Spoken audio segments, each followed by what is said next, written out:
কল্পনা করো তোমরা দাঁড়িয়ে আছো হিমালয় বরফে ঢাকা এক নির্জন পাহাড়ে। চারিদিকে নিস্তব্ধতা। হঠাৎ বরফের উপর ধাপ ধাপ শব্দ। তোমরা পেছনে তাকালে দেখলে বিশাল কিছু পায়ের ছাপ, যা মানুষের থেকেও অনেক বড়। তাহলে প্রশ্ন হলো, তোমরা কি একা ছিলে নাকি কেউ তোমাদের দেখছিল? এই রহস্যময় প্রাণীর নাম ইয়েতি। নেপাল, তিব্বত আর ভুটানের মানুষ শত শত বছর ধরে বলে আসছে এক বিশাল লোমশ মানুষের মতো প্রাণী বরফের মধ্যে ঘুরে বেড়ায়। 1951 সালে ব্রিটিশ অভিযাত্রী এরিক সিপটন হিমালয় এমন কিছু বিশাল পায়ের ছাপে ছবি তোলেন, যা আজও রহস্য হয়ে আছে।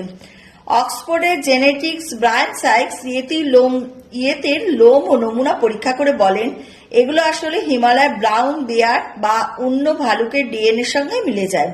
আবার বিখ্যাত প্রাইমেটোলজিস্ট এক সাক্ষাৎকারে বলেন তিনি নিশ্চিত নন, তবে পুরো বিষয়টাকে একেবারে উড়িয়ে দেন না।